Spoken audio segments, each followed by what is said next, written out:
All right, so the test scores are in Moodle and they're, handed them out. If you took it online and you wanted it back, I was looking for your mailing address on there.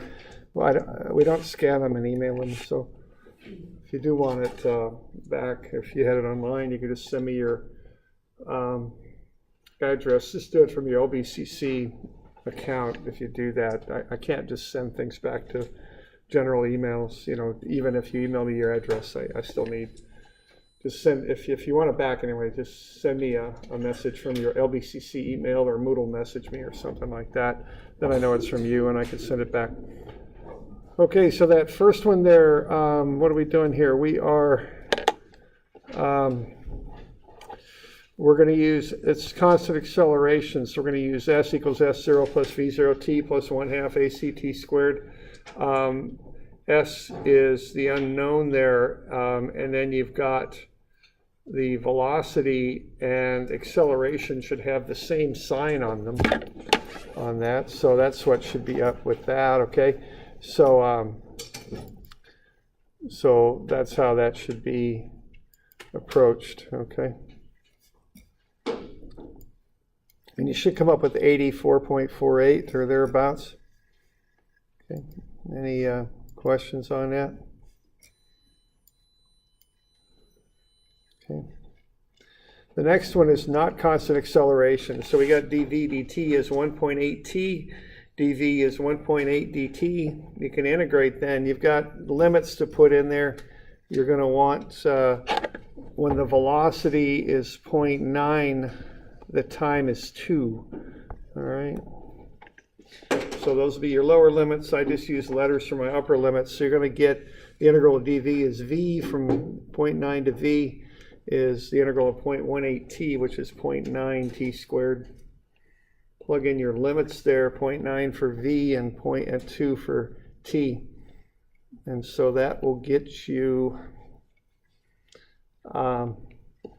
v minus 0.9 is 0.9 t squared minus 3.6. Plug in t equals 5 and you get the velocity at 19.8. So that one was variable acceleration. Had to be handled that way.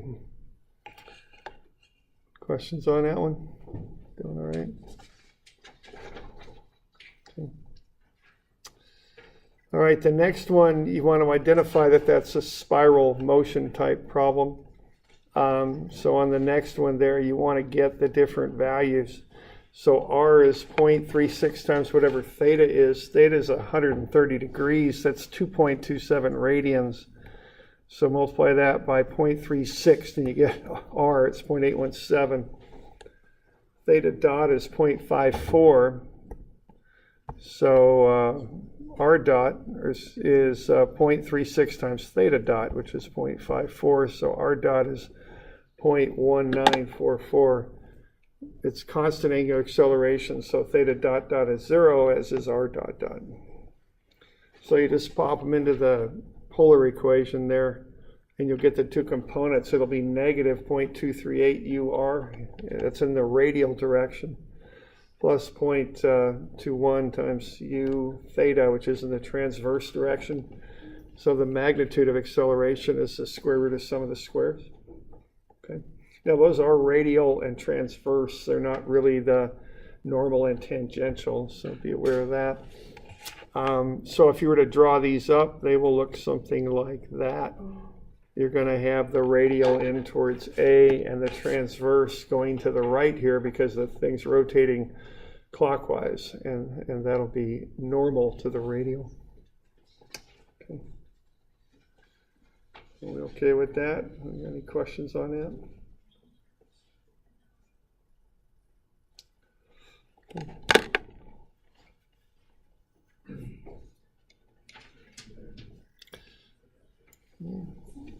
Then we get into this this one here. Two ways to do this, but regardless of how you do it, you want to get the weight, which is 17.66 newtons. That acts straight down on A. Get that resolved into a component normal to the ramp, which is 17.66 times cosine 19. That's 16.7, which is that normal force. Multiply that by 0.11, you get 1.84. Okay, so that's the friction. Okay, so you get the weight down, friction up, or excuse me, normal up, friction to the left. You also have a component of weight, which is sine 19 times the weight. That's going parallel to the ramp, going down the ramp. So that's going to resist motion. It's 5.75. Excuse me. There we go, 5.75. All right. So that's kind of what's going on there. Now, you can do it two ways. You can just add everything up for both blocks. So you're going to have 12.26, which is the weight of B. That's going down. That's giving you impetus to make the thing move. You're going minus the friction, 1.84, minus the 5.75. That'll equal the total mass times the acceleration. So if you take that approach, you have to apply it to the total mass, the 1.8 plus the 1.25 times the unknown acceleration. And if you take this approach, there's no tension because the tension is an internal force. So essentially, if you do it in this way, what you're doing is you're saying your free body diagram is that. That's basically what you're doing. So no tension on that approach, and you use the total mass. Okay. And then you can work through that and get to A being 1.53. Okay. Now, if you want to break it into two pieces, you can, and you have to do one or the other of these to figure out the tension. So you get the same free body diagram for A over here. B is looks like that. Tension up, weight down, acceleration down. When you do these, you got to watch your signs a little bit on these. So you got to be careful. And as I was saying, you know, the static stuff, the masses and forces and weights on the left. So for the block going up the ramp, it'd be T pulling it up minus the friction minus the weight going down the ramp equals 1.8 A going up the ramp also. So that's positive. For the block on the other side, you're going to have the weight down minus T, because T is going up, opposing the motion is 1.25A. You can solve both of those for T and get 3.05A is 4.67, so A is 1.53. Okay. All right, now once you've got that, you can use either one of those equations. Once you know the acceleration, you can plug that in and use either one of those equations to find the tension, and it'll be 10.34. So we're doing all right with that one?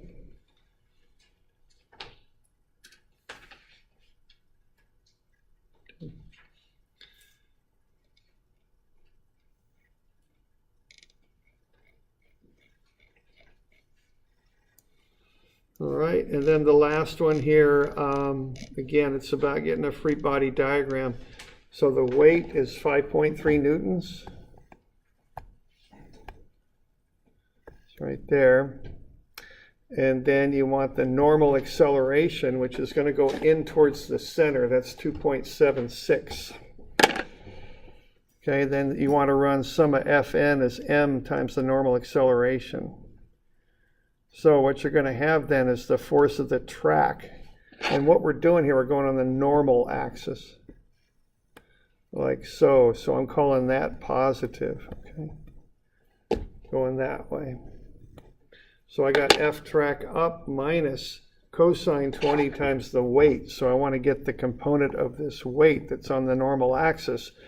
90 minus 70 is 20. A lot of people are getting 30 out of that, but it's 20. Okay. Now you've got this force of the cable too, so that'll be sine of 20 times 6 up. So we got a negative here and a positive there. And that's going to equal minus the mass times the normal acceleration. It's minus because the normal acceleration is going inward in what I'm calling the negative direction. So there's the equation to build, F equals ma. And we got the weights and forces on the left with their trigonometric components there. And then we've got the mass times acceleration on the right, a negative because it's going inwards, which I'm calling negative. run the numbers, you get the force of the track is 1.4 Newton, 1.44 newtons. Okay. Got any questions on that?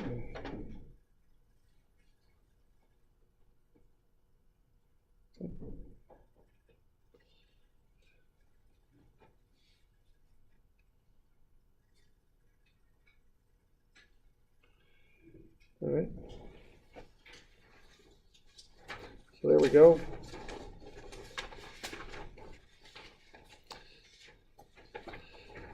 All right, so that's midterm number 1. Like I say, the average was 76 or 77 or somewhere like that. Okay.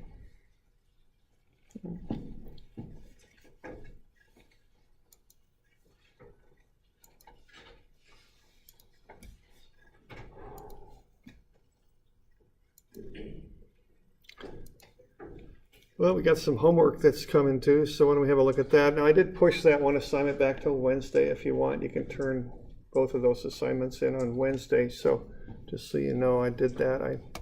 What assignment was that?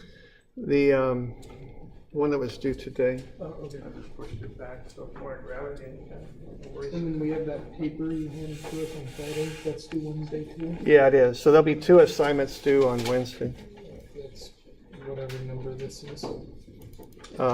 Yes, right. That's, I just call that the E handout there. Okay.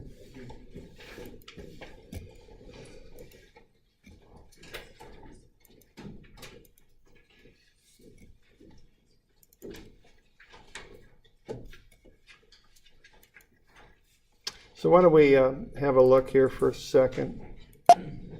Okay, so 231, 232, 230, 242, 244, and 251. Those can come in Wednesday if you'd rather.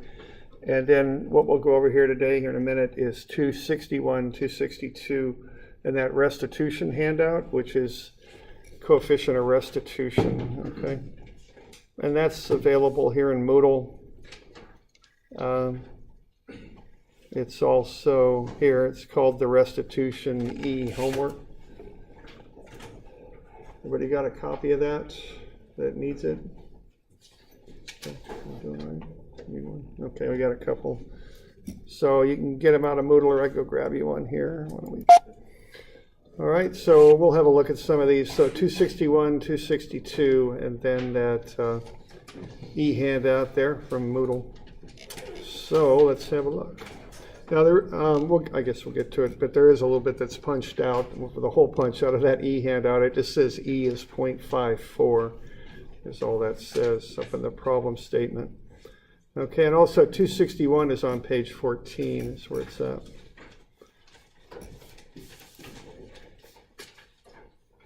So with the E equation, the velocities in that are absolute values. So is that the magnitude of it, or is it in the x and y direction as well? Well, E, momentum's a vector, so you have to handle E in a vector sort of sense. There is a kind of a negative, it's not directly in there, but it's implicitly there because they change the order of the subtractions to get the difference of the velocities. Yeah. So that serves as a negative essentially. So like if you're doing that E problem, that will account for the fact that the ball turns around after it hits the rail. I guess. I don't know if that answers your question or not. The other thing is you do have to handle that in terms of X and then Y. They're separate things that you handle. And we'll get to it here in a minute. Okay, so 261 here, we've got a 3 kilogram disc, strikes and attaches to the armature. The armature has negligible, that isn't spelled right, but I don't know how to spell it right, but I can tell you it's wrong. But negligible mass. After the collision, the disc armature rotate together about point A. You just take the D out. And Take the D. I figured, yeah, okay. They got those original journals from Lewis and Clark. They'd spell the same word like 3 different ways on the same page, so I always take inspiration from those guys. I mean, they kind of got it done, you know what I mean? They were successful in what they were trying to do, so I figure spelling isn't going to hold me back that bad. So negligible, there we go. Okay, so disc armature rotate together about point A. So, you kind of think it's kind of dumb, but, Velcro here or something. I mean, once that ball hits, they're a system rotating together. okay? Like that. And the bearing at A has a frictional moment of 0.7 Newton meters. So that's going to resist the motion like that. How long after the collision does the armature slash disc stop? Okay, so that's what we got going on there. So H means angular momentum. That's another way to write that. I don't use that abbreviation anymore. I just put everything in there. It just helps me to remember it. So we're going to have D1 mv1. Okay, now remember that v is a linear velocity, even though it's part of the angular momentum equation. And then we'll integrate m about, whatever point times the time, or integrate it with the time, I guess you'd say. And that's dmv2. There we go. All right, so what's going to happen here is it's going to stop. So that's going to zero out. And then what you do is you look at what you've got coming in. Okay, now the way I think about D1 is any of these D's is they're essentially like a moment arm, okay? That's what they are. That's how I think about them. They're very much analogous to moment arms. So when I'm thinking of D, I think of a moment arm. And then I think of that velocity vector as being like a force vector. So I just kind of go back to statics with moments. So even though this thing's just sliding freely across some flat surface right now, it's about to hit the armature. So the D is going to be this offset distance here. Okay, that's this distance right here. Oops, and this is turning into a bit of a mess here, but right there, and that's 0.8 meters, okay? So that's going to be your D, 0.8 meters.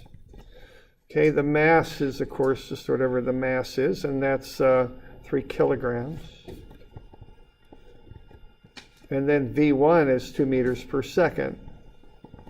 So even though when it has the velocity, it hasn't yet stuck to the armature, you can combine all of those three things together, dmv. You can almost think of that as angular momentum that's about to happen on account of that 0.8 meter offset. Now that's going to hit and start spinning. Now if there was no frictional moment, it would just basically spin forever if there was no friction in there. But of course there is. So we have to account for that, and that'll be minus 0.7, which is a moment. And then times time. Now being as that's a constant moment, there's no integration necessary. So there you go, okay? And you just solve for t. So that's kind of a beginning problem there for angular momentum, okay? So we all right with that?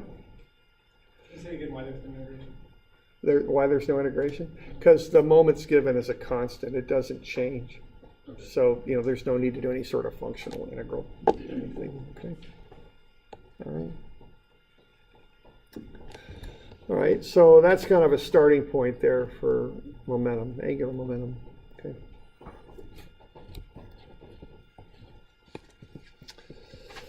All right, now this next one is very similar, with the exception that the mass is changing here, okay? Or excuse me, the offset of the mass is changing.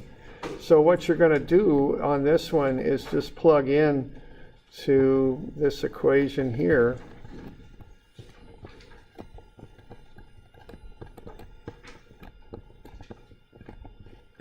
All right, and that's about it. Now on this one, you got to be, let's see, what do we got? Now you're given angular velocities here, okay? And so be a little bit careful. V1 and V2 are in meters per second, okay? They're linear velocities.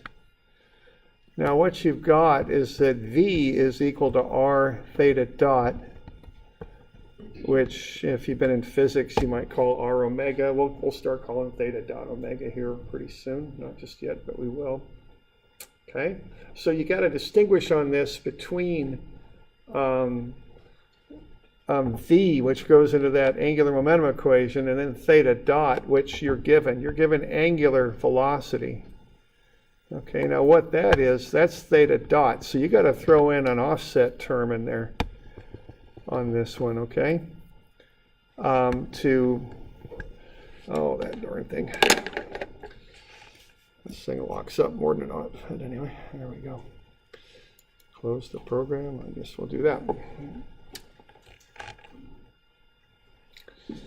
Yeah, let's give that another try here. Oh, that's right. I just shut the thing down. All right. Alt, delete. Task manager. Task.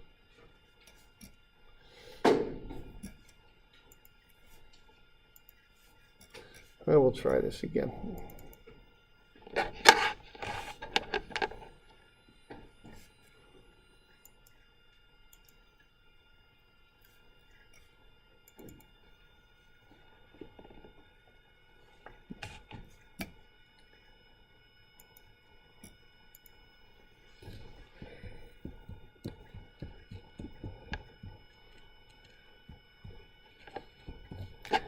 Okay, so what we've got here again is we're going to take d1 mv1 plus the integral of m dt is d2 mv2.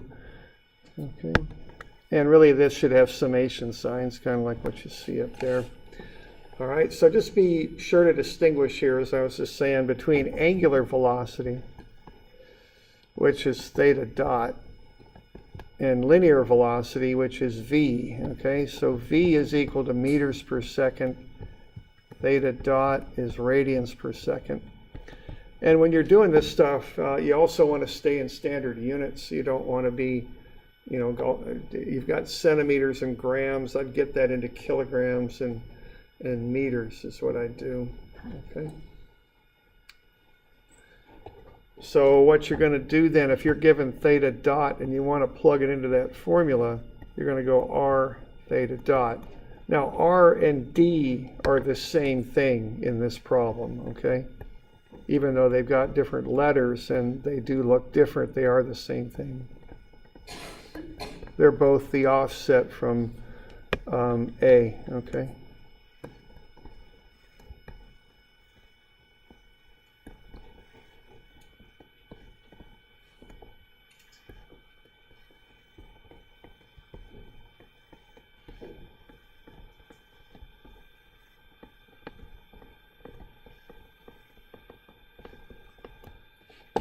Okay, you doing all right with that?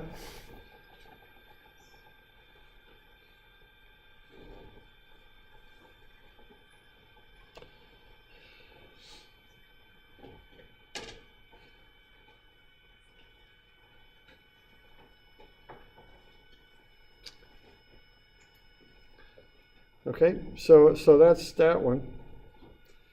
So we got any questions on that? What are the answers for it in the end? Because I couldn't find it anywhere. No answers on that? No. I'll see if I get them for you here. Just to check the work. Yeah, sure.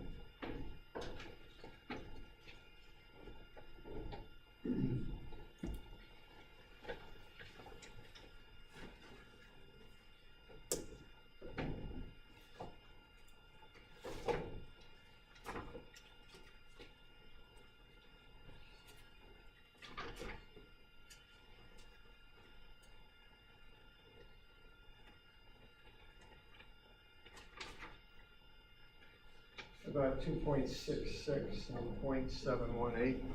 Okay. Cool. And so the answers ought to be 2.66 and 0.718. The 0.718 is meters Oh, per second. is it? Oh, thanks.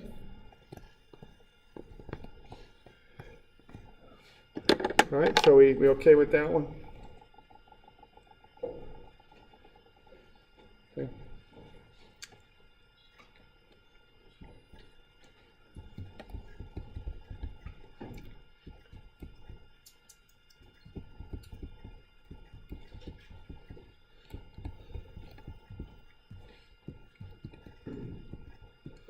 All right, the last one here is that problem with E.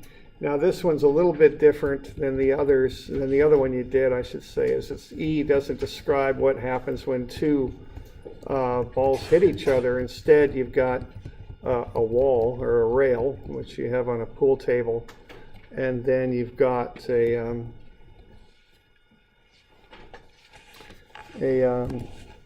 ball that's striking it, okay? So let's have a look at that.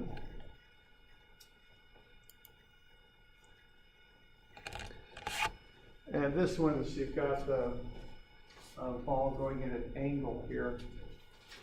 So this is another one of those things where you have to consider the fact that momentum is a vector. So this is a pool table. And what we got going on here is we've got this ball, and it's going at 25 degrees. And its velocity is 1.8 meters per second.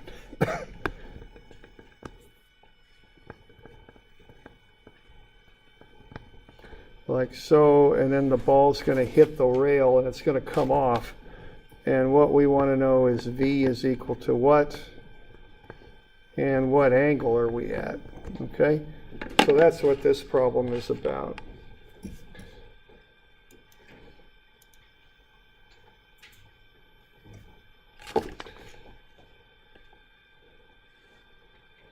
Okay, we're assuming friction is 0, and it might be better to word that as assume that the resistance is 0. I don't know. I don't quite know how to word that to get what I'm trying to get at. But so how about this?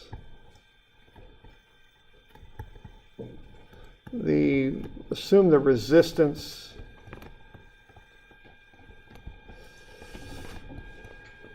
of the side of the pool table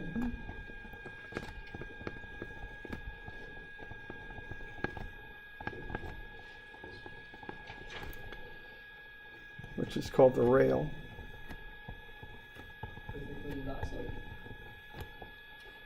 Yeah, right.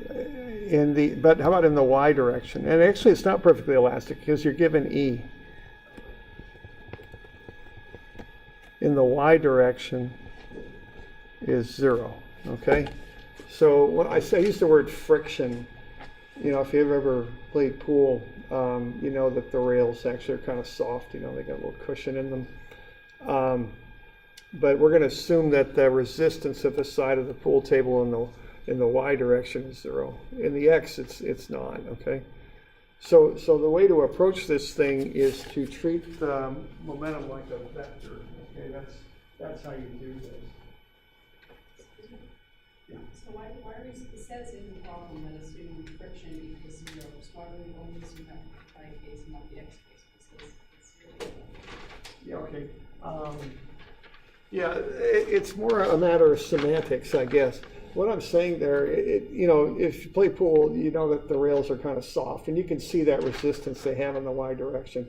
To simplify this, we're going to assume no resistance in the y direction.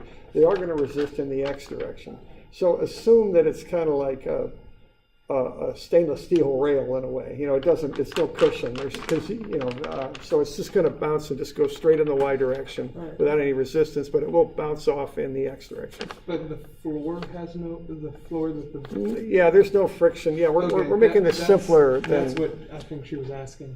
Was if the floor had any resistance. Oh, yeah, we're going to assume that friction is 0. So we're making a lot of assumptions here.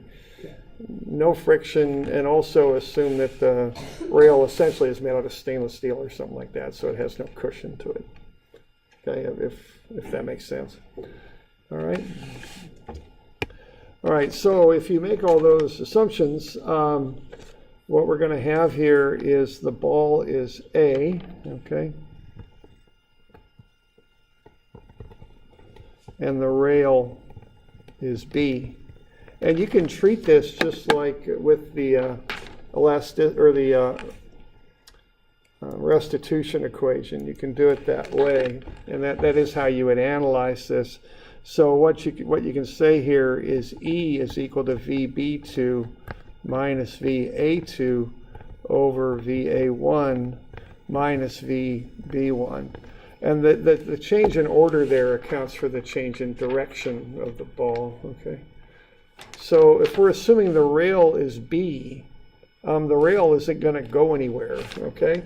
So, obviously the rail is steady, so it has a zero velocity. So if you're looking at something bouncing off a surface, you can use restitution to analyze it, and you just do it by assuming that the surface has a zero velocity. Okay? And then you just go right ahead and just go ahead and do this. And you would do this in a vector sense. So what you're going to do on this thing is you're going to break up the velocity into components. Okay, like that. And you've got 1.63 this way. And then on the other way, you've got 0.761. Okay, so we've got that. And then we would do our E for both the X and the Y direction. No, we just do E for the X because Y doesn't offer resistance. Oh, Okay, so you just handle, use E to do the X direction. So in the X direction, what that equation will boil down to is that E, now what E is, you're given, is 0.54. And what that's going to be is negative VA2 over VA1. And that's going to be negative VA2 over 1.63. So VA2 will be negative 0.881, which being as I'm assuming that left is positive here because I put VA1 in as a positive number. So when I did that, I'm assuming left is positive. So that's 0.881 meters per second, and that's going that away, okay? So that's VA2.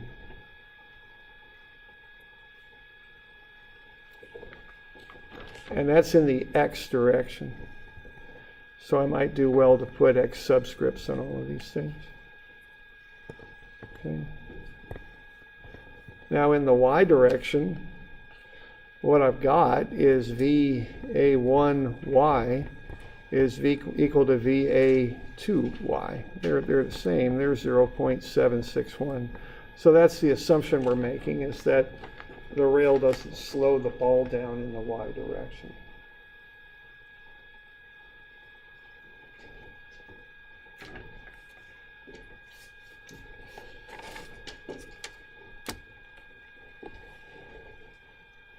We all right with that?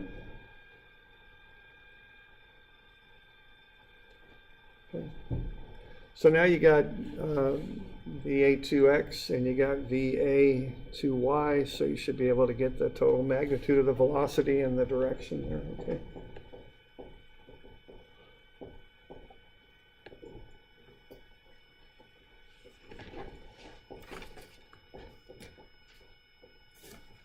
Okay.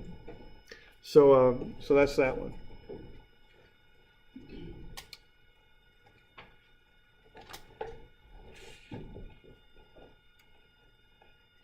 All right, so that's the rest of the stuff that's due on Wednesday. Any questions on that?